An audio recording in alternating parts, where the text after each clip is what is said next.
Buenas tardes nuevamente, hermanos. Quiero comenzar planteándoles una situación hipotética. Vamos a comenzar pensando en una situación imaginaria. Imaginen por un momento que existiera un continente, pongámosle un continente particular, donde absolutamente todos los cristianos en ese lugar pertenecieran al ejército de salvación. El ejército de salvación. Las enseñanzas de William Booth trajeron tanto impacto, resonaron tanto en el corazón del pueblo evangélico, que todos, absolutamente todos los cristianos en ese lugar pertenecen a esa denominación particular, el ejército de salvación. Y entonces la evangelización, la ayuda del más necesitado están en el ADN de este tipo de iglesia, y todo parecía marchar entonces a favor del avance del reino. Todos pertenecen a esta gran denominación, el ejército de salvación. Sin embargo, el ejército de salvación no cree que los sacramentos sean ordenanzas que estén vigentes hasta el día de hoy. Por lo tanto, ellos no celebran la Cena del Señor ni tampoco practican el bautismo. Son cosas que ellos consideran que eran para otro tiempo y que actualmente no son necesarias en la actualidad. Pero ya han pasado 3 a 4 generaciones en este continente imaginario, así que varios ya han crecido y nacido sin nunca haber visto una cena del Señor, sin nunca haber visto un bautismo, casi ni se acuerdan ni saben de qué se trata estas dos cosas. Imaginen ahora en ese mismo continente que un grupo pequeño de creyentes dentro de ese lugar empieza a estudiar las Escrituras y empieza a darse cuenta de que la cena del Señor y el bautismo efectivamente son mandamientos para nosotros, así que ellos empiezan a celebrar la cena del Señor y empiezan a bautizar a los recién convertidos. Es muy probable que el resto del cristianismo en ese continente mire bastante raro a estos creyentes, ¿verdad? No los mire con ojos muy normales, no se ve muy normal lo que hacen, se ve bastante sospechoso, es muy extraño. ¿Qué es esto de bañar a otra persona adulta y con ropa? ¿Qué es esto de que se junten y coman un pellizco de pan, un sorbo de vino y que digan que eso simboliza el cuerpo de Cristo, su sangre? No suena normal, y probablemente para estos mismos creyentes que están celebrando esto no les sea tan normal, les parezca un poco extraño, se sientan un poco raros dentro de este ambiente, quizás piensan que son una especie de secta minoritaria que practica ciertas cosas que son ajenas a la normalidad del cristianismo, y que cree, por supuesto, la mayoría. Sin embargo, si ese grupo pequeño de personas mirara un poco más allá de este continente y pudiera conocer lo que el cristianismo ortodoxo a través de la historia siempre ha creído y practicado, se darían cuenta que no son una minoría, ¿verdad? Al contrario, son parte de la mayoría de lo que el cristianismo histórico siempre ha hecho. El cristianismo histórico siempre ha practicado los sacramentos, las ordenanzas, o como sea que les llamen, que son el bautismo y la cena del Señor. Y por lo tanto, no son ellos la minoría, la verdadera minoría, todo ese grupo de comunidad salvacionista que los rodea. Bueno, guardando las proporciones, creo que algo similar lo que pasa en nuestro mundo actual, evangélico, occidental, con el tema de la doctrina de la cubierta, que es nuestro tema y ha sido nuestro tema a lo largo de todos estos martes. La verdad es que personalmente, como creyente, nacido y criado en una asamblea, nunca me ha parecido ni me pareció extraño ver a mis hermanos cubrirse, porque es algo que yo vi desde que nací prácticamente. Nunca tuve dudas tampoco con respecto a si esto era algo que era doctrinal o no. Estaba 1 Corintios 11 ahí para todos, para que lo leyeran. No era algo que se prestara a mayor controversia. Sin embargo, con el paso del tiempo, conociendo otras realidades, cómo se vivía la iglesia en otras denominaciones, viendo que a pesar de todas las diferencias denominacionales que puedan haber en la actualidad, en todas ellas un factor común denominador es una completa indiferencia o un franco rechazo a la cubierta, me dejaba con un gustito amargo, era como una sensación que no podía impedir de pensar que éramos una especie de secta minoritaria, grupo extraño que realizaba algo que no realizaba el resto del cristianismo normal. Sin embargo, con el paso del tiempo, esa sensación, ese gustito, empezó a desaparecer por diversas circunstancias, y eso es parte de lo que quiero compartir con ustedes en estos minutos que tenemos por delante. Durante el día de hoy vamos a centrarnos exclusivamente en una frase puntual que se encuentra en el pasaje que hemos estado examinando, y se trata del versículo 16. Hoy día nos vamos a centrar en el versículo 16, y a la luz de esta frase que está en el versículo 16, vamos a extraer una extensa implicancia de lo que se nos dice acá. Entonces, nuestro tema hoy será un solo versículo, el versículo 16. Sin embargo, en honor al párrafo, al contexto, y para permitir que vayamos recordando lo que hemos aprendido a lo largo de estas semanas, vamos a leer el párrafo completo. Así que vamos a 1 Corintios capítulo 11 y vamos a comenzar la lectura en el versículo 2.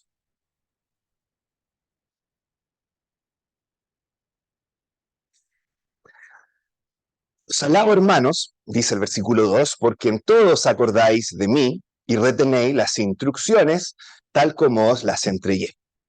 Pero quiero que sepáis que Cristo es la cabeza de todo varón, y el varón es la cabeza de la mujer, y Dios es la cabeza de Cristo.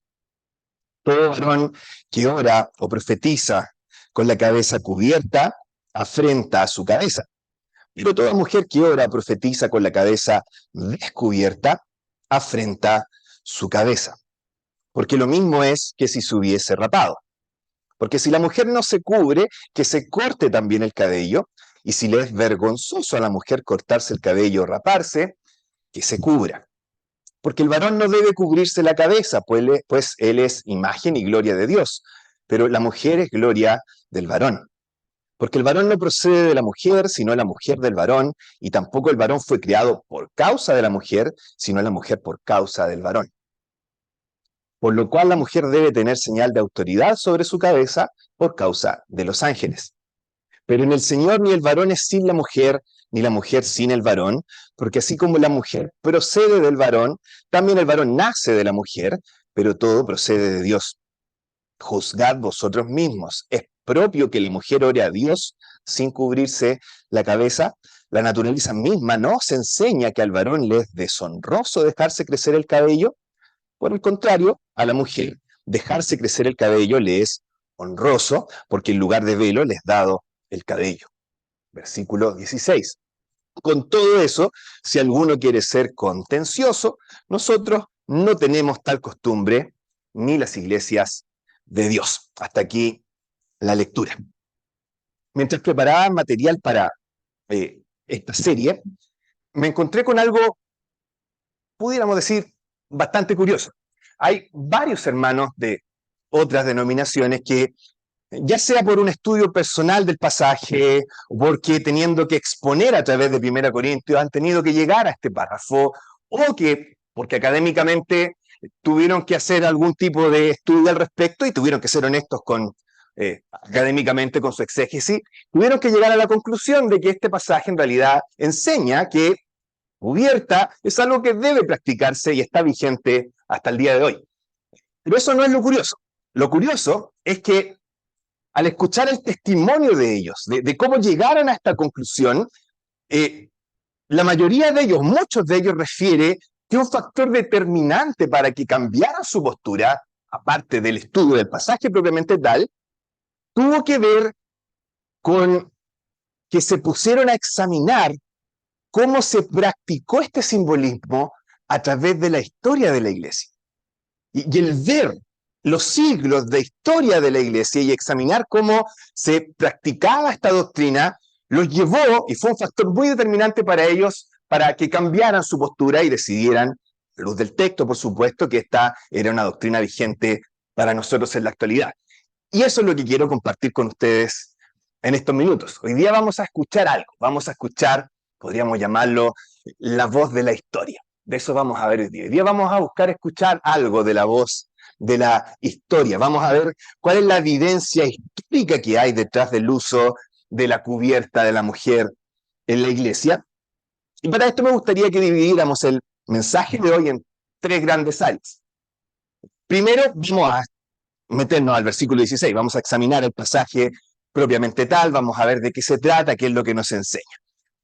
Luego vamos a ver qué es lo que la historia tiene que enseñarnos también al respecto, y finalmente vamos a ver algunas aplicaciones a la luz de lo que vayamos viendo en los minutos que tenemos por delante. Entonces, si podemos dividirlo de manera simple en tres grandes áreas, hoy vamos a hablar de la escritura, la historia y la aplicación. Esos van a ser nuestros tres grandes temas: la escritura, la historia, la aplicación. Vamos a lo primero entonces, vamos a ver qué es lo que nos muestra la escritura. Vamos al versículo 16 entonces. ¿Qué nos dice el versículo 16?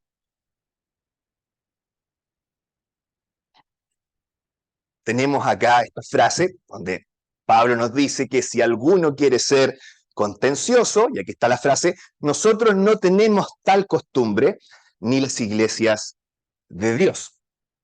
Y entonces, para ver y analizar de qué se nos está hablando acá, le vamos a hacer tres preguntas a este texto, le vamos a hacer tres preguntas a este párrafo, a esta frase que acabamos de leer.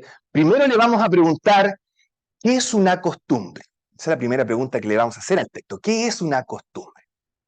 La segunda pregunta que le vamos a hacer al texto es, ¿cuál es la costumbre acá? ¿Qué es una costumbre primero? Segundo, ¿cuál es la costumbre acá? Y en tercer lugar le vamos a preguntar a este texto, ¿quiénes son los que aquí no tienen esa costumbre?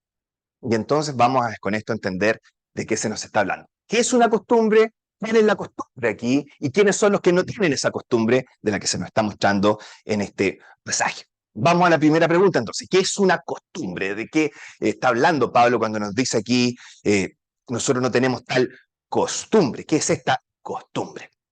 Bueno, la palabra costumbre corresponde a la traducción de un vocablo griego, el vocablo suneteia, y este vocablo tiene que ver con, y esta es la definición, podríamos decir, de diccionario, tiene que ver con acciones repetitivas. Fíjense con esto, acciones repetitivas que la gente desarrolla debido al hecho de vivir juntos como familia o comunidad y que a la larga se empiezan a transformar en un hábito. Eso es una costumbre, de eso se trata aquí la costumbre. Es la misma palabra que se usa en Juan 18:39, cuando Pilato les dice a los judíos, vosotros tenéis la costumbre de que os suelte uno en la paz. ¿Se fijan? Era lo que hacían, hacer una acción repetitiva que se había transformado en un hábito, en una costumbre. Y entonces, esa es justamente la idea acá.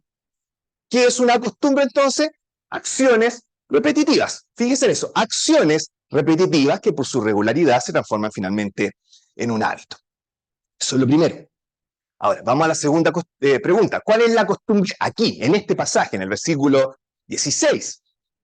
Bueno, una posibilidad es que la costumbre acá tenga que ver con el hecho de ser contenciosos, ¿verdad? Podríamos leer el pasaje, si alguno quiere ser contencioso, nosotros no tenemos tal costumbre de ser contenciosos. Podría ser una manera de interpretar el texto. Sin embargo, es poco probable que aquí la costumbre sea esto de ser contenciosos, porque, si recuerdan el martes pasado, esto de ser un amador de victorias, esa era la idea de ser contenciosos, un amador de victorias, tiene que ver principalmente, si ustedes lo piensan, con una actitud interna del corazón. Es una intención que tú posees desde adentro, es una predisposición con la que tú vas hacia algo. En cambio, la costumbre no es una intención interna, es una acción externa que se repite. Son cosas distintas. La costumbre son actos repetitivos. Ser contencioso no es un acto repetitivo, es una intención del corazón. No pueden ser entonces lo mismo, así que es poco probable que esta costumbre acá sea la costumbre de ser contenciosos. Entonces la pregunta que tenemos que hacernos es ¿cuál es entonces la acción repetitiva? Porque es una costumbre, una acción repetitiva, la acción repetitiva más cercana con la que podríamos conectar el vocablo costumbre acá del versículo 16. ¿Cuál será? Y aquí nos empezamos a acercar un poco a la respuesta. Porque resulta que la frase más cercana a esta costumbre es la frase que encabeza toda la sección que vimos el martes pasado. Este título que veíamos en el versículo 13, ¿verdad? Es propio, dice el versículo 13, que la mujer ore a Dios sin cubrirse la cabeza. Y en esa oportunidad dijimos que esto no solamente era una pregunta, sino que era el tema principal del que tratamos.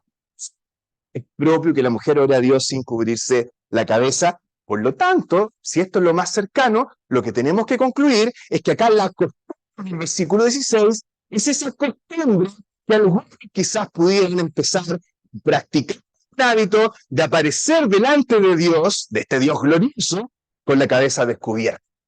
Es la costumbre de los contenciosos, ¿verdad? Presentarse delante de Dios con su cabeza descubierta. Esa es la costumbre de la que se nos está hablando acá. Pablo dice, no tenemos tal costumbre de presentarnos delante de Dios y la mujer esté ahí con su cabeza descubierta. No tenemos esa costumbre. Esa es la costumbre acá. Y finalmente la tercera pregunta es, ¿quiénes son los que aquí no tienen tal costumbre?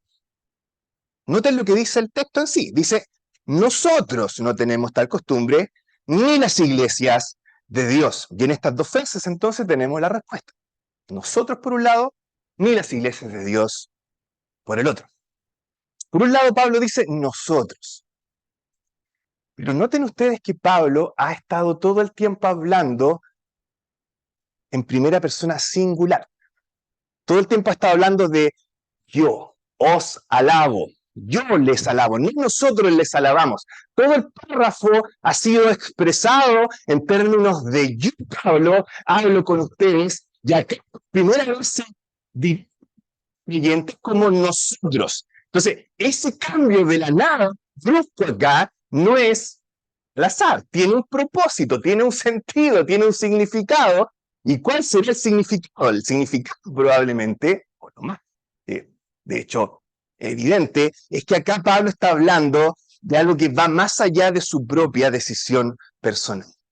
Cuando Pablo acá dice nosotros, después de haber dicho todo el tiempo yo, lo que está diciendo es los que no tenemos tal costumbre, no soy yo Pablo simplemente, sino yo Pablo y todo el equipo que está conmigo plantando iglesias. Pero noten además que les dice nosotros a los corintios, es como que les dijera nosotros hermanos, nosotros, yo y ustedes, nosotros no tenemos tal costumbre. Y entonces no es solamente que sea Pablo y el equipo que tiene que planta iglesias, sino también las iglesias que Pablo ha plantado y a las que Pablo les ha enseñado esta doctrina. Nosotros, hermanos, todos nosotros, las iglesias que hemos plantado, ustedes que han sido enseñados por mí, nosotros no tenemos tal costumbre. ¿Quiénes son entonces los que no tienen esta costumbre de presentarse delante de Dios y las mujeres estén con su cabeza descubierta? Todas las iglesias que Pablo ha plantado, incluyendo probablemente Corinto. Nosotros no tenemos tal costumbre. Piensen por un momento, Pablo no era un, podríamos llamarle, misionero monocultural. No era un judío plantando iglesias judías, para que podamos decir, no, esta era una costumbre judía. No. Ni siquiera era un misionero transcultural, como por ejemplo un misionero inglés que vaya a plantar una iglesia a la India. Y entonces las únicas dos culturas que va a conocer este misionero es su propia cultura británica y la cultura india, donde va a plantar la iglesia, pero nada más. Pablo es más que eso. Pablo es un misionero pluricultural. Pablo ha plantado iglesias en las culturas que a ustedes se les pueden ocurrir dentro del mundo del Imperio Romano, y aquí está diciendo, en todas esas culturas, por distintas que sean, por diferentes que sean sus idiosincrasias, no debemos tener ni siquiera es tema de contención, independiente de la cultura en la que yo las haya plantado. No tenemos tal cosa. Pero luego agrega, ni las iglesias de Dios. ¿Y qué agrega esta frase? ¿Qué agrega que Pablo diga ahora ni las iglesias de Dios? ¿Cuáles son las iglesias de Dios? Piensen ustedes que Pablo no es el único que ha plantado iglesias hasta ese tiempo en el que se está escribiendo esta carta. Hay otros hermanos que también han plantado iglesias. Hay otros apóstoles que también han ido y han fundado otras iglesias. ¿Qué es lo que tienen en común todas estas iglesias? Las de Pablo, las de Pedro, las de Juan. En todas ellas hay uno que está detrás, dando el crecimiento y edificando su iglesia. Y ese es Dios. Por lo tanto, antes de ser las iglesias de Pablo, de Pedro, de Juan, las iglesias son las iglesias de Dios. Y entonces, con esta última expresión, la frase, el espectro se amplía incluso más. Ahora, ¿qué está diciendo? Esta enseñanza de acá no es exclusiva de las iglesias de Pablo. No es exclusiva de las iglesias de Pablo y de Pedro nomás. No es exclusiva de las iglesias de Pablo, de Pedro y de Juan. No, es de las iglesias de Dios. Sea cual sea su fundador humano, ninguna de las iglesias en las que Dios está detrás tiene problemas con esta doctrina. Ninguna de estas iglesias tiene una costumbre, un hábito de que las mujeres se presenten delante de Dios con su cabeza descubierta para orar a ese Dios glorioso. Y entonces tenemos la respuesta de Pablo acá. Esto es una práctica universal. Y Pablo apela al ejemplo universal de las iglesias aquí en este versículo. Y entonces es donde viene la pregunta que quizás nos afecta un poco más a nosotros y es, ya, ok, pero ¿por qué?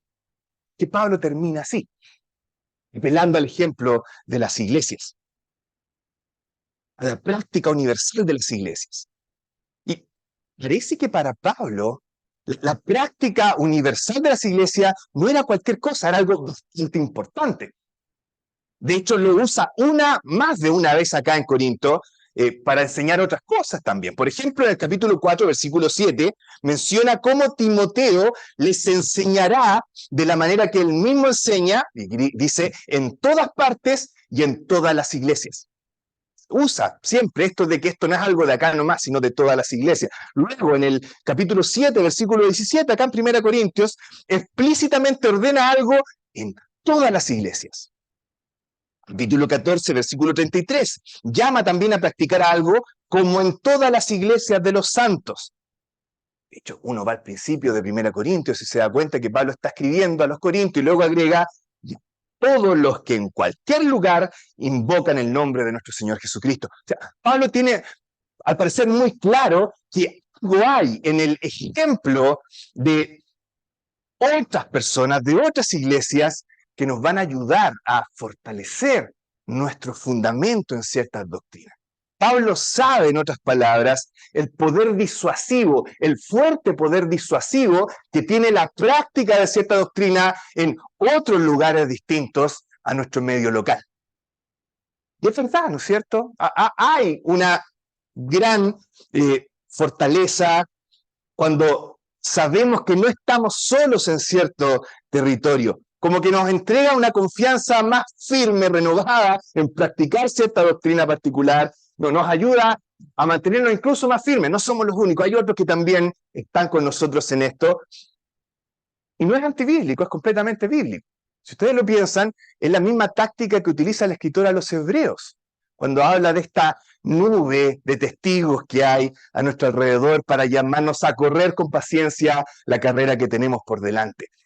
Es la misma idea. Por eso entonces Pablo termina acá en el versículo 16 apelando a la práctica de todas las iglesias. Pablo cree que el hecho de que los corintios sepan que no están solos en esto les va a ayudar. Y efectivamente les ayuda. Y también nos sirve a cada uno de nosotros. Les decía hace un momento atrás que varios hermanos que han revisado este pasaje y llegado a la conclusión de que esto está vigente para la iglesia en el día de hoy, testificaban que la voz de la historia jugó un rol determinante para convencerlos. Y aquí empezamos a escuchar las primeras notas de esa voz de la historia en el versículo 16 y en las palabras de Pablo. Y esto último es importante de destacar. Porque les decía, hoy vamos a ver la historia, la voz de la historia, el testimonio de la historia, y resulta que siempre cuando pensamos en la evidencia histórica, al tiro nos vamos a fuentes extrabíblicas. Y entonces, si queremos saber acerca de la vida del primer siglo o de los pensamientos del primer siglo, nos acordamos de Josefo o Plutarco u otro, de repente, pensador romano, y paramos de contar, pero nos olvidamos que la Biblia también es una poderosa evidencia histórica. De hecho, para nosotros los creyentes debiera ser la más fidedigna y confiable porque creemos después de todo que la Biblia es infalible. Debiera ser más potente incluso que cualquier otro tipo de dato extra bíblico. Y acá lo que se nos está diciendo justamente que al menos en el tiempo de Pablo, esto no era algo de Corinto nomás, era algo que se practicaba en todas las iglesias de Dios. Y ahí es donde entonces encontramos el fundamento y el piso sobre el cual edificamos la evidencia para el resto de la historia de la iglesia. Por supuesto, tenemos que ser súper acá claros, y yo no voy a arriesgarme a dejarlo ahí en el aire y decir que la historia de la iglesia no tiene el mismo peso que la palabra de Dios. Aquí tenemos un versículo que nos dice una verdad, y esto es nuestra regla de fe. La historia de la iglesia, con todo el peso que pueda tener, no es nuestra regla de fe, porque no es infalible. Esto es lo que manda, la Biblia. Pero hay sabiduría muchas veces en ver cómo esta escritura ha sido vivida a lo largo de la historia, y eso es una parte de la nube de testigos que nos ayuda a correr esta carrera que tenemos por delante. Vamos a entonces continuar. Ya sabemos que el versículo 16 ha puesto el piso. Todas las iglesias de Dios practican esto, no tienen la costumbre de que la mujer se presente delante de Dios con su cabeza descubierta. ¿Qué nos dice el resto de la historia? Pasemos a nuestro segundo punto. Ya hablamos de la escritura, ya sabemos lo que nos muestra la escritura, vamos ahora a la historia. La verdad es que al examinar el resto de la historia, la evidencia, como les mencionaba hace algunos martes atrás, a favor de un uso estandarizado de la cubierta en las iglesias por parte de la mujer es contundente. Por ponerle una palabra. De hecho, es tan contundente que llega a ser admitido incluso por retractores de la vigencia actual de la cubierta. Por ejemplo, la antigua teóloga feminista, porque hay teólogas feministas, Morna Hooker, en un tono bien limonístico y agrio, escribe lo siguiente. Ella dice, porque le pareció a Pablo, condicionado por su crianza judía, que la única manera de evitar escándalos en la sociedad de Corinto del primer siglo, las mujeres tenían que vestirse con algo en su cabeza cuando estuvieran en público. Por esa causa, se siguió esperando que las mujeres vistieran sombreros en la iglesia por casi 1900 años después. Eso es lo que dijo Morna Hooker. Está para nada de acuerdo, pero incluso ella, que no está de acuerdo, tiene que admitir que al menos por 1900 años la iglesia continuó practicando la enseñanza de Pablo de 1 Corintios capítulo 11. Eso es lo que quiero mostrarles ahora. Vamos a dividir la historia.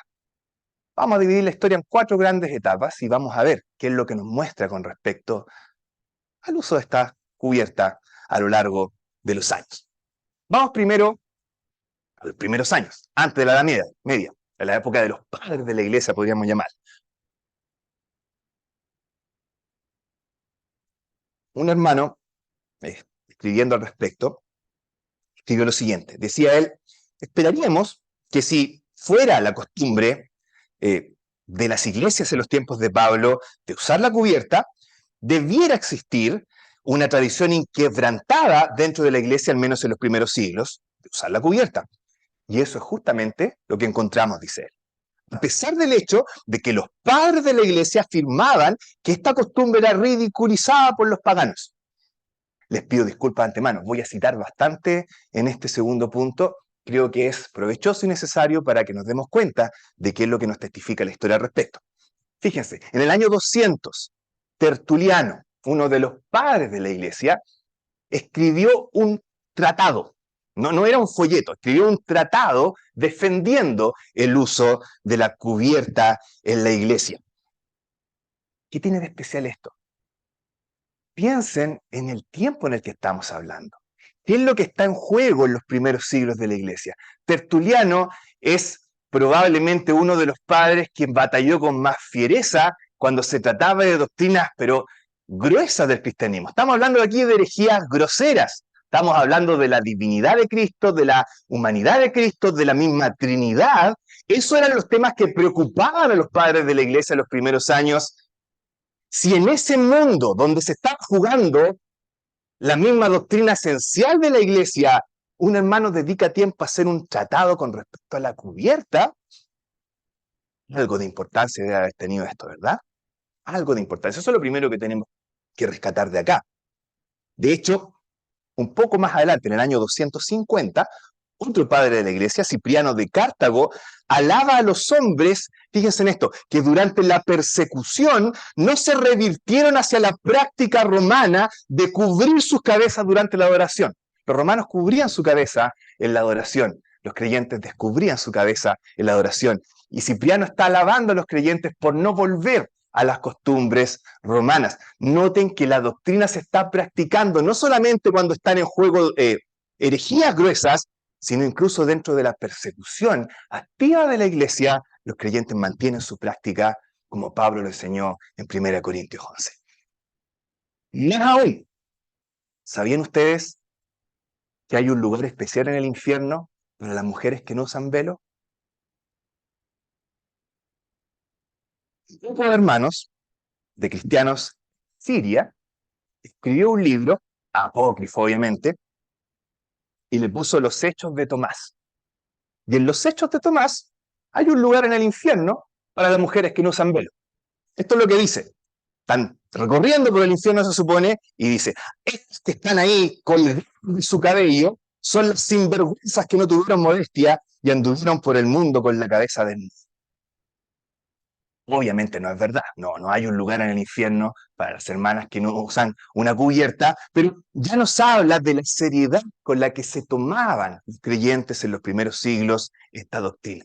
No era algo que se usaba al pasar por simple costumbre o que pudiéramos eliminar cuando ya nos vemos un poco más perseguidos o que podemos dejar de lado cuando tenemos doctrinas más importantes que proteger. No, se seguía enseñando. El famoso San Agustín, Agustín de Hipona, en el año 400, llama a la mujer a cubrirse la cabeza y al hombre a descubrírsela porque era imagen de Dios. Están las enseñanzas ahí. De hecho, todo lo anterior lleva a un académico que ha escrito algunos libros, Everett Ferguson, que no tiene ninguna simpatía por el uso contemporáneo de la cubierta, a tener que reconocer que la práctica del velo en las mujeres, decía él, continuó, al menos en algunas iglesias, a través de los primeros siglos de la iglesia. Hay que reconocerlo porque es una verdad ineludible. Entonces, ya esto debiera dejarnos alguna enseñanza, ¿verdad? Si ya llevamos 400 años de historia, gruesas herejías de por medio, persecuciones de por medio, y aún así hay un celo por mantener esto, claramente no puede tratarse de una práctica cultural del primer siglo y nada más, ¿verdad? Algo más hay. Y aún si nos quedáramos ahí, con eso ya tendríamos suficiente voz de la historia para convencernos de que esto no es algo limitado a Corinto, es algo que la iglesia se tomó bastante en serio. Pero hay más. Veamos qué pasa ahora en la Edad Media y durante la Reforma. Vamos a ver 1000 años más de historia. ¿Qué pasa? ¿Qué pasa acá? Bueno, la Edad Media fue un momento donde se diluyeron muchas cosas, pero la cubierta se mantuvo. De hecho, se fortaleció. Hay un sínodo en el año 500, el sínodo de Auxerre, no sé si lo dije bien o mal, y en el año 800 un papa dictaminó un decreto, una bula papal. Ambos, el sínodo y el decreto papal, comandaban que la mujer se cubriera durante las reuniones de la iglesia. Esa era la fuerza que se daba en la iglesia católica romana, que era la única que existía en ese momento, a la doctrina cubierta. No era algo nuevamente menor y pasajero. Llegamos a la Reforma. Y ustedes piensan, la Reforma, claro, fue ese momento donde se revisó prácticamente todo lo que se practicaba en la iglesia para ver si concordaba con las escrituras. O sea, si era un momento propicio para dejar de lado esto como una simple costumbre pasajera y volver a la verdad escritural con respecto a esto, eso sería la Reforma, ¿verdad?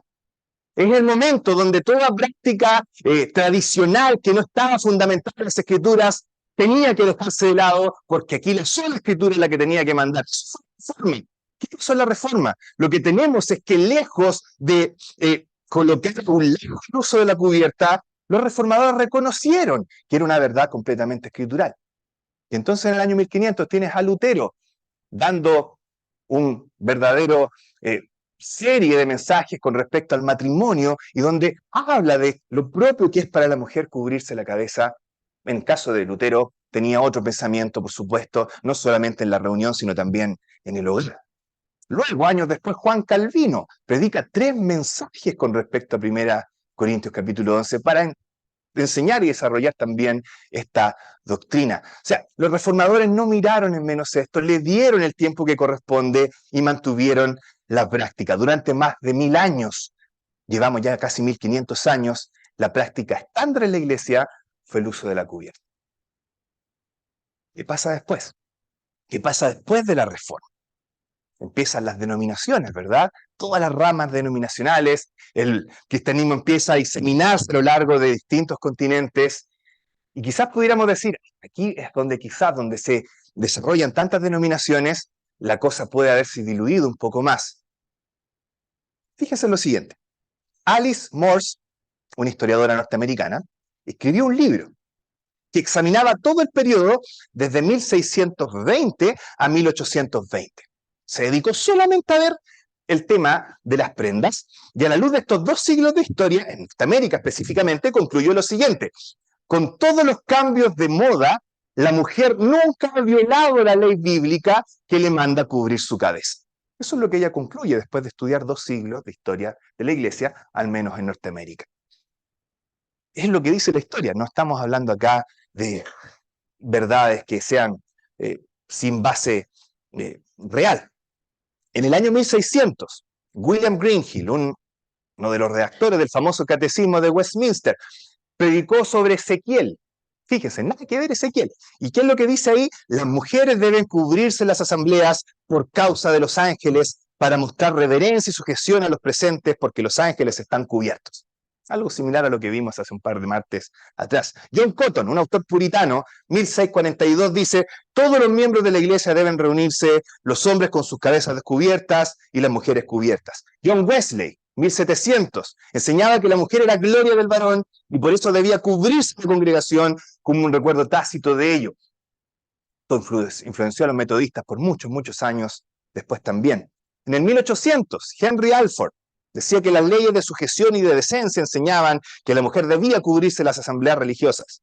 Jonathan Edwards, el famoso Jonathan Edwards, escribió: mujeres cristianas se comprometen, en virtud de lo que el apóstol enseña aquí, a tener siempre sus cabezas cubiertas en el tiempo de oración y otros ejercicios religiosos.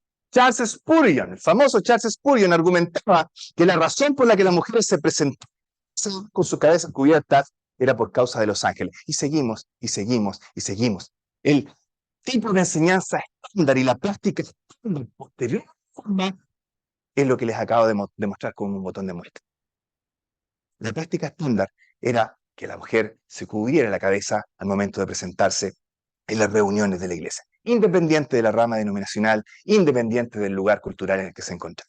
Esa es la historia de la posreforma. La pregunta ahora es: ¿qué pasó? ¿Qué pasó en el año 1900? De ahí en adelante. ¿Qué hizo que esto se transformara en lo que es la cultura cristiana evangélica? ¿Qué pasó? ¿Por qué este cambio tan súbito?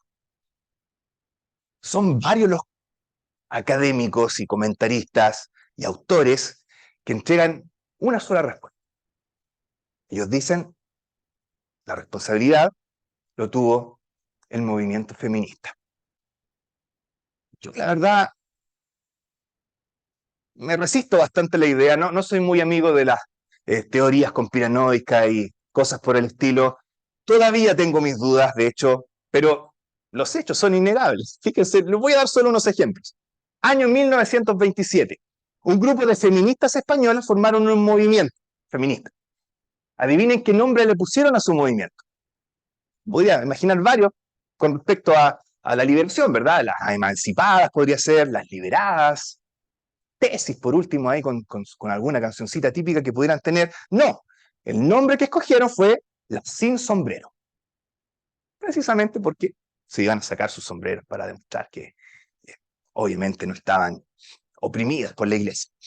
Otro dato, 1968, la Organización Nacional de Mujeres en Estados Unidos, el grupo NOW, por sus siglas en inglés, organizó una protesta en contra de la opresión de la mujer. ¿Saben de qué se trató la protesta? ¿Habrá sido salir con pancartas, cuerpos pintados, como lo vemos en la actualidad? No, ¿saben lo que era la protesta? Una desvelatón. ¿De qué se trataba? Un domingo en la mañana, todas las mujeres en una reunión se iban a levantar, sacarse sus velos y sus sombreros, ir a la plaza donde iba a haber una hoguera gigante, y iban a lanzar sus sombreros y sus velos a la hoguera para demostrar que quemaban todo signo de opresión de la iglesia en contra de la mujer. Esa fue su protesta. Entonces, la verdad es que uno se pone a pensar, ¿qué es lo que te lleva desde partir con un lugar especial en el infierno para una mujer que no usa un velo, a terminar con una fogata para botar los velos? No sé si el movimiento feminista será toda la respuesta, pero algo tiene, ¿verdad? De hecho, salió un artículo en el New York Times justo en ese tiempo que responsabiliza al movimiento feminista de la quiebra de las tiendas de sombreros en Estados Unidos. Fíjense la relación bizarra que se hace, pero ahí está. O sea, hay algo de verdad, no toda la verdad quizá, pero algo de verdad hay al respecto. Lo que nos dice de repente que a veces el mundo feminista del año 1900 se entendía bastante mejor que muchos creyentes y teólogos en la actualidad lo que implica usar un velo, ¿no? Era mucho más importante, parece que incluso para ellas que para muchos hermanos en la actualidad. Ahora, en la actualidad, en la época contemporánea, ¿fue realmente tan rotundo el cambio que ahora nadie practica esto y nosotros somos los últimos escogidos y la manada pequeña que usamos el velo? ¿De eso se trata? ¿Es realmente así? Por un tiempo yo pensé que era así. ¿Para qué les voy a mentir? Y poco a poco varias cosas me empezaron a mostrar que no era tan así. Y la primera pasó justo acá, en este local de reuniones, hace más de 10 años atrás. Me recuerdo que llegó una señora, se sentó ahí atrás, y yo estaba ahí copuchando, obviamente, haciéndome que no escuchaba, como siempre. Y esta señora le preguntaba a la hermana de al lado por qué usaban esta cubierta. Bueno, y la hermana empezó a tratar de explicarle, y la señora la frenó y le dijo, no, no te preocupes, sí, ya sé de qué se trata. Esto es por mostrar respeto en la presencia de Dios. Y lo sé porque las mujeres católicas hace años atrás también lo hacían. De hecho, hasta el momento no he encontrado una frase corta, más clara para explicar la cubierta que la que dijo esa señora que estaba ahí, para mostrar respeto en la presencia de Dios. La respuesta más buena que he escuchado. Muy, muy buena. Le dijo una señora que venía de visita acá y que preguntaba por qué la mujer usaba la cubierta. Y de hecho, después enterándome, en el mundo católico, hasta hace un par de décadas atrás nomás, la cubierta era algo que se practicaba y muchas mujeres de más edad aún se cubrían su cabeza para llegar eh, a las reuniones. Alguien me sugirió por ahí citar al connotado teólogo Tommy Rey con su frase, muchachita la peineta, pónete el velo, vamos pa' misa. Es que lo escuché, con la Jo analizamos la letra y no dice eso, así que no vamos a citar al teólogo Tomás Rey. Olvídenlo, pásenlo por alto. Sigamos, los católicos lo usaban. Luego empezamos a investigar y tenemos que los menonitas ahora también usan la cubierta. Quizás no con las mismas motivaciones nuestras y no de la misma manera nuestra. Otro palo más para decirme, ustedes no son los únicos que practican esta doctrina. Tercero, pasa un poco el tiempo, y hace un tiempo aprendí que dentro del mundo presbiteriano hay toda una rama del presbiterianismo, la Iglesia Presbiteriana Libre, que usa la cubierta como un verdadero artículo de fe. Michael Barrett, un teólogo presbiteriano, introduciendo un libro, escribe lo siguiente: es la posición de la Iglesia Presbiteriana Libre que las costumbres cambiantes de la sociedad no influyen ni abrogan los imperativos de las Escrituras. Por lo tanto, el mandato de 1 Corintios 11 de que las mujeres deben adorar con su cabeza cubierta es tan imperativo hoy como lo fue en la iglesia del primer siglo. Presbiterianos, menonitas, católicos. No, Luis, no es el único, y tu iglesia no es la única que practica esto. ¿Saben cuándo realmente se me abrió el ojo? Cuando ustedes van e investigan lo que pasa fuera de nuestro pequeño circulito occidental y vamos a otros continentes. Les voy a dejar algunos datos. En Ghana y en África occidental, la iglesia evangélica probablemente más grande y de más rápido crecimiento es la iglesia, no de las asambleas, los pentecostales. Y en esa región, lo que diferencia a los no pentecostales de los pentecostales es que todos los pentecostales usan una cubierta en Ghana y en África, usando el velo. en Ghana y en África. En Sudáfrica, en otro lugar, la mayoría de las iglesias que usan uniforme, porque a la iglesia le hacen uniforme a las damas, y ese uniforme siempre involucra una cubierta para su cabeza. Otro dato, un hermano misionero en Nigeria, de otra denominación que tampoco practica la cubierta, comentaba que los nuevos creyentes en ese país les parecía chocante que los cristianos en Occidente obedeciéramos el mandato a no robar, pero no obedeciéramos el mandato a que la mujer se cubriera su cabeza. Eso les parecía chocante a ellos. Nosotros quizás nos parezca chocante, que a ellos les parezca chocante, pero nuevamente tenemos otro dato. Otro hermano, también de otra denominación, contaba que fue a apoyar una misión en Nepal, que en Nepal las mujeres acostumbran a cubrirse su cabeza cuando asisten a reuniones. Tengo un libro escrito en el año 2011 por un hermano indio, y en este libro él comenta que el uso de la cubierta es una práctica común en todas las iglesias de la India, independiente de las diferencias denominacionales y culturales que puedan tener. Seguimos con datos.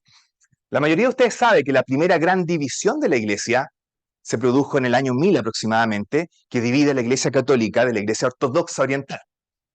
Fíjense lo que dice un comunicado de la iglesia ortodoxa oriental contemporánea. Las mujeres ortodoxas, de acuerdo a las palabras del santo apóstol Pablo, van a la iglesia con su cabeza cubierta. Por cerca de 2000 años esta costumbre ha sido guardada por mujeres fieles y ha pasado de generación en generación. Ortodoxos, usando la cubierta hasta el día de hoy. Hace un par de meses atrás, en mayo de 2023, se publicó en la web un artículo titulado ¿Por qué las mujeres rusas todavía cubren sus cabezas en la iglesia? Paréntesis, pista, 2 puntos, está en la Biblia. El artículo era, obviamente, una traducción de otro artículo escrito originalmente en ruso, que decía lo siguiente: visita cualquier iglesia en Rusia y verán mujeres cubriendo sus cabezas. Visita iglesias ortodoxas en Serbia, Georgia, Ucrania y otras partes del mundo y verán lo mismo. Nuevamente, la verdad es que seguimos, y al ampliar un poco nuestra perspectiva, nos damos cuenta que esta práctica se sigue dando hasta el día de hoy, por lo menos en iglesias ortodoxas, menonitas, bautistas, anglicanas, asambleas de hermanos, presbiterianas, pentecostales a lo largo del globo. ¿Saben? Preparando esta serie de mensajes, habré leído 18 libros completos, a favor del uso de la cubierta y completamente dedicados al tema de la cubierta. Aquí estoy dejando fuera todos los libros que no estaban apoyando la doctrina o que tocaban esto en 1 o 2 capítulos particulares. Estos son libros completos, dedicados al tema y a favor de la cubierta. De esos 18 libros, uno es de nuestras asambleas, un escritor es de nuestras asambleas. Los otros 17 no tienen nada que ver con nosotros. Así que suficiente ya de esta idea de pensar que somos los únicos bastiones que quedamos practicando esta doctrina. Si ustedes abren bien sus ojos y se fijan en lo que pasa en la realidad actual, en otras denominaciones a lo largo del globo, se van a dar cuenta que esto no es la práctica mayoritaria, claramente, pero se sigue practicando. Las palabras de Pablo tienen más peso que, al parecer, el que comúnmente nosotros le damos. Y eso es lo que encontramos en la voz de la historia. Terminemos con algunas cosas de aplicación que podemos extraer a la luz de todo lo que hemos visto. 4 grandes aplicaciones y terminamos. Primero, si estás en contra de esta doctrina, la primera aplicación, tienes que reconocer tu lugar en la historia de la iglesia. Eres una minoría. Eso es lo primero que tenemos que sacar a la luz. A la luz de la historia de la iglesia, no estar de acuerdo con esta doctrina es estar de parte de la gran minoría. Quizás actualmente esta postura, que parece ser la mayoría aplastante, si solo consideras a la iglesia evangélica contemporánea actual, occidental, es una pequeña minoría cuando ves a la iglesia global en todas las edades. Es lo que vemos en el testimonio de la historia de la iglesia. La práctica estándar por 2 milenios, por 20 siglos, por 2000 años, es la que tenemos enseñada en este pasaje. En cada una de las principales denominaciones cristianas de cada continente, católicos romanos, ortodoxos orientales, cópticos, protestantes luteranos, reformados continentales, anabaptistas, anglicanos, episcopales, presbiterianos, puritanos, congregacionalistas, bautistas generales, bautistas particulares, bautistas del sur, metodistas, menonistas, pentecostales, etcétera, etcétera. Esto se practicó por cerca de 19 siglos. Y acá estamos. no somos la minoría. La minoría es aquel que se rebela contra estas enseñanzas. Por supuesto, acá no estoy diciendo que cada una de estas denominaciones, en cada una de estas edades, haya interpretado el pasaje exactamente de la misma manera que yo se los entregué a ustedes ahora. Probablemente la práctica varió un poco y probablemente la interpretación también fue un poco distinta. A lo que quiero llegar es que la práctica se mantuvo. Y lo mismo pasa con cualquier otra ordenanza. Ustedes piensan en el bautismo, y el bautismo no siempre se practicó de la misma manera ni con la misma enseñanza. Ustedes leen la enseñanza del bautismo de Jonathan Edwards, por ejemplo, y luego leen la misma enseñanza de Charles Spurgeon, y son completamente y radicalmente distintas. Pero los dos están de acuerdo en que esto es algo que se practica en la actualidad. Ustedes hablan de la enseñanza de la cena y leen a Lutero, por ejemplo, por un lado, y luego pueden leer, no sé, a Zwinglio por otro lado, y las diferencias son radicales. Pero ambos están de acuerdo en que esto es algo que se debe practicar en el día de hoy. Lo mismo pasa con la cubierta. Quizás la manera de enseñarla puede haber sido distinta de época en época, pero se mantiene un común denominador, que esto es vigente para todo el periodo de la Iglesia. Eso es lo que la mayoría del cristianismo histórico ha sostenido.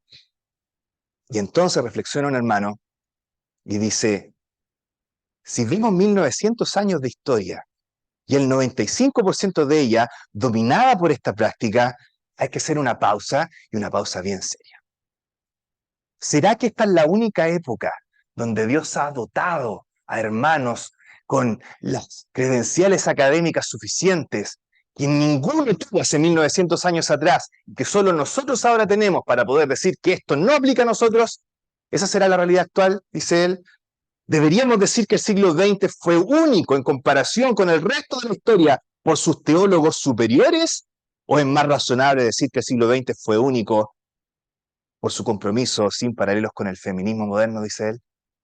Hago la pregunta y ustedes podrán dar su respuesta, pero lo que sí tenemos que reconocer, cuando miramos el resto de la historia, nos damos cuenta que la visión minoritaria a la luz de la Iglesia global de todas las edades es no obedecer la enseñanza de este pasaje. Segunda aplicación. Segunda aplicación es que si esto es así, lo que acabamos de ver es así, entonces este no es un pasaje tan difícil de entender como tratan de pintarnos muchas veces los académicos. Piensen por un momento en los siguientes nombres: Tertuliano, Clemente de Alejandría, San Agustín, Tomás de Aquino, William Tyndale, Erasmo, Lutero, Calvino, Juan Bunyan, John Gill, John Wesley, Charles Spurgeon, Arthur Pink, Martin Lloyd Jones, Charles Riley, Bruce Waltke, R.C. Sproul. Metan todos esos nombres en un saco y analícenlo por un momento. No pueden ser más distintos los unos de los otros. En el tiempo en el que vivieron, en la lengua madre que hablaban, en la cultura en la que se desarrollaron, en la tradición teológica que tienen. O sea, ustedes le preguntan lo que ustedes quieran a ese grupo de que está en ese salvo, y aparte de decirles todos que aman a Jesús, probablemente no van a estar de acuerdo en nada más. En nada más. No hay nada que ustedes le pregunten a ese grupo de teólogos juntos en lo que todos estén de acuerdo, que exactamente lo mismo es verdad. Pero una cosa sí están de acuerdo, y esto es que la cubierta es algo vigente a todo el periodo de la Iglesia. Todos ellos están de acuerdo con él. Entonces, si aún a pesar de las diferencias de cultura, de tiempo, de lengua y de pedigrí teológico, todos están de acuerdo con exactamente lo mismo, no tiene que ser tan difícil de entender el pasaje, ¿verdad? Esa es la aplicación que podemos sacar acá. No, el pasaje no es difícil, es controversial quizá, y claramente es controversial. Cualquier persona contemporánea se resiste a la idea, no es algo fácil de repente aceptar, pero no es difícil de entender. No es difícil de entender. El pasaje está hecho para ser entendido. Piénsenlo por un momento. Pablo parte el versículo 2 alabando a estos corintios por seguir estas instrucciones. Los corintios no entendieron casi nada de lo que Pablo les enseñó. Nada. En lo que ustedes le preguntan a los corintios tenían problemas de entender. Pablo no los alaba por nada más en esta carta, pero por esto sí los alaba. O sea, no entendieron nada, pero esto sí lo entendieron. No me digan que es difícil de entender. De hecho, entendieron más esto, la enseñanza sobre la cena, porque ahí Pablo no los puede alabar.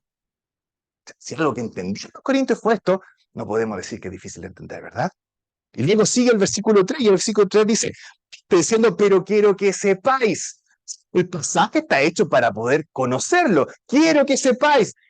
Y estamos convencidos como creyentes que cuando el Espíritu Santo quiere hacerse entender, se puede hacer entender. ¿Cierto? El Espíritu Santo es perfectamente capaz de ser claro cuando quiere ser claro. De aquí Pablo mismo está diciendo, quiero ser claro, quiero que entendáis, quiero que sepáis. Un hermano comenta, dice, lejos de ser oscuro, este es el símbolo mejor defendido del Nuevo Testamento. Ni un otro símbolo tiene más razones por las que debes practicarlo que este. No es un pasaje difícil de entender. No tienes que tener una revelación especial, una epifanía o acceso a una lengua que no puedas manejar para entenderlo. No, tienes que simplemente interpretar el texto de la manera que interpretarías cualquier otro texto y vas a llegar a una sola conclusión, que es la que hemos estado tratando de extraer durante todos estos martes. Entonces, el texto puede ser controversial para algunos, difícil de aceptar para otros, pero no vengamos con que es difícil. No es difícil de entender, es bastante simple de entender. Tercera aplicación. Cuando entendemos que esta doctrina fue practicada por un espectro tan amplio de cristianos, esto debiera hacernos un poco más cuidadosos al momento de visitar otras iglesias. Me explico. Me acuerdo que hace algunos años atrás estaba dejando en el auto con la Jo a otros hermanos y pasamos por fuera de una congregación, con las puertas abiertas estaba esta congregación, y yo de sapo también miré para adentro y claro, estaban todas las hermanas cubiertas con un velo blanco y los hermanos estaban con su cabeza descubierta, y mi primera reacción y mi primer pensamiento es, pusieron una de nuestras asambleas en este lugar. Resulta que no tenían nada que ver con nosotros, igual usaban velo. Entonces, de repente, pasa que tenemos esta tendencia inconsciente a relacionar congregación que usa la cubierta, que practica la cubierta, con que esta congregación es parecida a nosotros, que tiene nuestras mismas ideas doctrinales o son muy parecidos a nosotros, tienen ideas doctrinales muy parecidas a las nuestras, y no es así.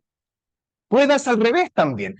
Que llegue de repente una persona acá hablando como congregación, son terribles, tienen doctrinas que bordean la oreja, son horriblemente mal enseñados, y porque estuve en una iglesia como la de ustedes y fue una experiencia asquerosa. Y tú le preguntas, pero ¿cómo sabes que lo que estuviste fue la misma nuestra? Bueno, porque usaban velo igual que ustedes. No. Piensen que en un momento de la historia, la mujer católico-romana y la mujer presbiteriana iban a congregarse con un velo en la cabeza. Y no pueden ser más radical distintas la una de la otra. Por lo tanto, esto es lo que quiero llegar. Usar una cubierta no es sinónimo de ortodoxia, ni tampoco es sinónimo de que esa congregación que usa la cubierta sea similar en el resto de las ideas doctrinales a nosotros. No porque una iglesia, en otras palabras, use la cubierta, van a tener nuestras mismas ideas con respecto al bautismo, con respecto a la cena, con respecto a la vigencia de los dones sobrenaturales, con respecto a la seguridad de la salvación, ni siquiera con respecto a la cruz de Cristo, ni siquiera con respecto a la Trinidad. En otras palabras, hermano, tienes que ser cuidadoso. Si ves otra congregación y dices, usan velo, son de las nuestras. No, anda con cuidado. Ves lo que creen en otros puntos doctrinales y fíjate, en un momento esto fue practicado por todo el cristianismo, por lo tanto, no podría sorprendernos si vemos a un grupo que lo sigue practicando y que no tiene nada que ver con nosotros. Esa es la tercera aplicación. Y la última, y con esto cerramos y terminamos. Si hay algo que se sostuvo por tanto tiempo y de manera tan inquebrantable que solo fue eliminado un par de generaciones atrás, pero que actualmente nadie lo acepta, es una palabra de advertencia para nosotros. Porque así como esto, hay otras doctrinas que a lo mejor para nosotros pueden ser mucho más apreciables, cardinales y fundamentales de la fe, que creemos que están tan bien fundamentadas como esta, y tienen el mismo riesgo de ser destruidas. Un hermano decía que cada iglesia estaba a 2 generaciones de la extinción. A 2 generaciones de la extinción.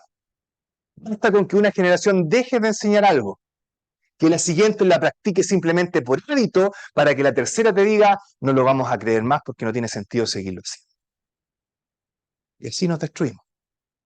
No importa lo fuertemente fundamentada, no importa lo fuerte que esté ahí puesta cierta idea doctrinal, estamos a 2 generaciones de que eso, de lo que a lo mejor estamos tan celosos, sea destruido.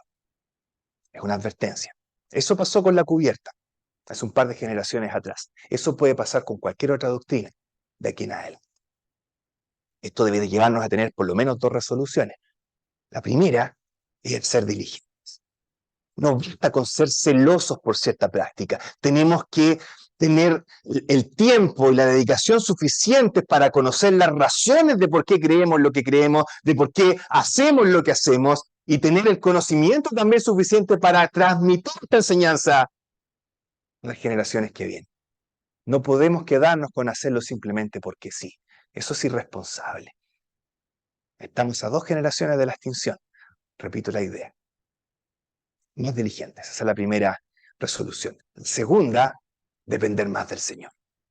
Porque finalmente, si esto es así, no hay intención y esfuerzo humano que pueda salvar a la iglesia.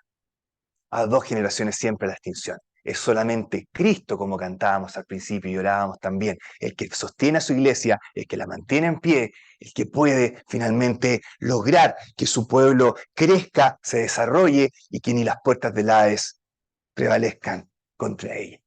Nosotros haremos nuestra parte, dependiendo del Señor y sabiendo que no depende de nuestra experticia con respecto a un tema, de lo estrictos que seamos en transmitir la enseñanza a futuras generaciones, depende del Señor. El Señor es el que sostiene su iglesia. Y esta iglesia, a 2 generaciones de la extinción, solamente puede ser salvada de esa extinción porque el Señor la sostiene. Yo edificaré mi iglesia, las puertas del Hades no prevalecerán contra ella. Así es como nos sostenemos. Entonces, dedicación por un lado, pero dependencia también por el otro. Esa es la cuarta y última aplicación. Terminamos entonces. Versículo 16. Pone el piso, pone el fundamento. Esto no es algo de Corinto solamente, es algo que se practica en todas las iglesias, y entonces esa voz de la historia a los corintios debe haberles ayudado. Nosotros en la actualidad tenemos esa misma voz, pero con un amplificador de 2000 años que nos dice exactamente lo mismo. Esta es una doctrina preciosa que el Señor nos ha dejado y que hacemos bien en mantener, sostener y practicar. Que el Señor nos ayude y que Él bendiga su palabra. Vamos a orar para terminar. Gracias, nuestro Padre, por tu palabra. Gracias por poder disfrutar de también el testimonio que tú nos permites contemplar.